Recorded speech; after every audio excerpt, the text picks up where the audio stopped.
Mm, mm. Just like with Paranormal Activity 4,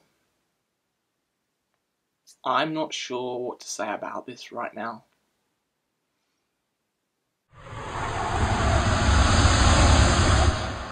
Hello, today I'm reviewing Paranormal Activity, the marked ones. Yeah, I'm wearing the shirt because they gave out free shirts at the screen I was at, and I thought may as well wear it for this review. So the storyline of Paranormal Activity, the marked ones, is Jesse is marked, and now he is being pursued by mysterious forces, and now his family and friends must try and save him from these mysterious forces. Now, Paranormal Activity Marked Ones, the Marked Ones, is a spin-off of 3. It's sort of set after the events of 3, which doesn't make sense as well because there's a massive, massive bit of continuity in here because it says at the beginning 2012, and if I think it's right, I remember that 3 was probably set in like 19 something.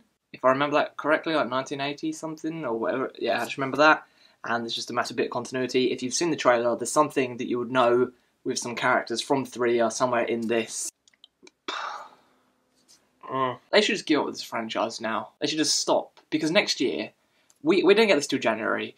I'm reviewing it because I got an early screening of it, and I'm just wanting to really review it, even though I've had to ask permission to reviews and stuff, and I know they're probably not going to be happy that I'm doing a bad review of it, but it's just a bad film in my opinion. 4, I hated 4, so glad I didn't have to pay to see that as well. That was an advanced screening of that as well. Hated 4, if you can go back and see my review. Really, really hated 4, and just...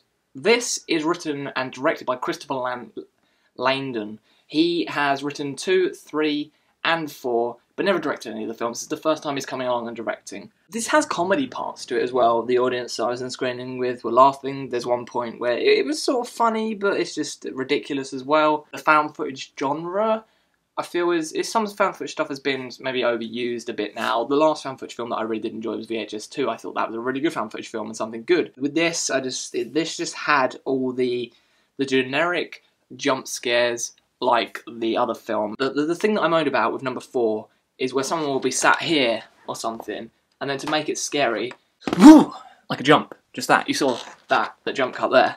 That's what happens with this. Like, cause there's just one point where this guy's walking through, and you see him about to turn a curtain, and the rest of them just jumped to try and make the audience jump. I had people in my screening screaming. It's not scary. Maybe it's scary to some people with this, but like Mark Commode has said before, it's cattle prod cinema.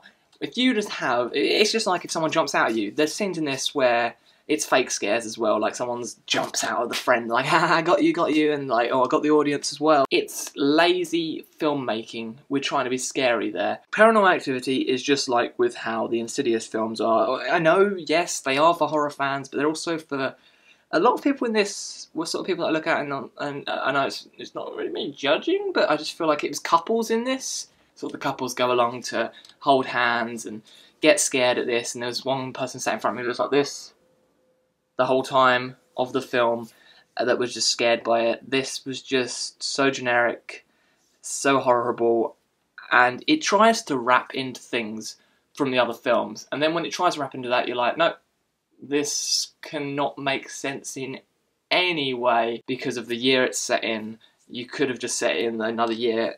A spin-off did not need to happen. So we get the spin-off next year and number 5, because we didn't get 5 this year. You know, they've been doing number 5 for Halloween every year, but then they just left it. So they were like, oh, because you didn't get that, we're going to be even nicer to you and give you a spin-off and number 5. Here's the thing. I was alright with 1. I was alright with that. Didn't like 2. 2 was just an unnecessary and pointless one. 3 had some moments that I was alright with. I didn't absolutely hate it. I actually thought it was the best one in the whole films. 4, absolutely hated that. That was shit. The marked ones is better than 4, but that's not really saying much. So, Paranormal Activity, the marked ones, just gets 4 out of 10 from me. This went from a little bit ridiculous to more ridiculous to absolutely ridiculous. Just how the films have gone in a way. Oh my god. There's just... the ending.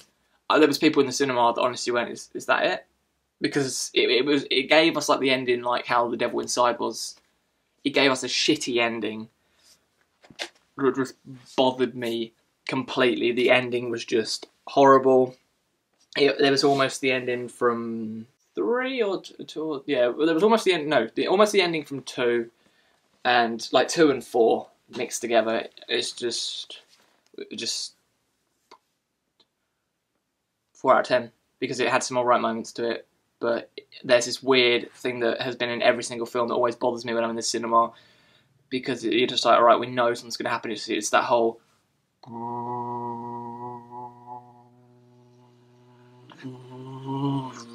Yeah, that vibrating noise that happens in every single film. It's like, come on, they're filming on camcorders. You really need to add this vibrating noise to try and scare the audience more even every time. So, Paranormal Activity, the marked ones, generic, did not enjoy.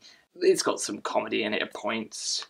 It tries to rip off Chronicle at one point in a way, and I was just like, oh, what the fuck, this is stupid. Yes, I know Chronicle was taken from the superhero things, but this being found footage seemed like it was ripping off the thing from Chronicle where they all discover their powers and stuff. It's just something with him discovering being possessed and things, and just too many generic jump scares. So, as you can see in this, I'm doing a giveaway. I'm not giving away this shirt. You probably just, if you want this, say in the comments. I could put you, just say anything in the comments and I'll pick anyone from the comments. You're going to get Paranormal Activity 4 shirt. All the activity has led to this. It's closer than you think, yeah, this one. And on the back, because this was from the advanced screening, it says I wanted it. Didn't really want it, it's just I wanted to go to an advanced free screening of Paranormal Activity 4. Don't bother with Paranormal Activity, the marked ones. It's better than 4, better than 2. But that's not really saying much. That's all from me today. Hope you enjoyed this review, and I shall see you all again very, very soon. Are you excited for the marked ones? Is there anyone out there that really enjoys the franchise and stuff? Say down there if you enjoy Paranormal Activity franchise and things, and we should talk about it and stuff. And yeah, that's all for today. Thank you very much. Goodbye.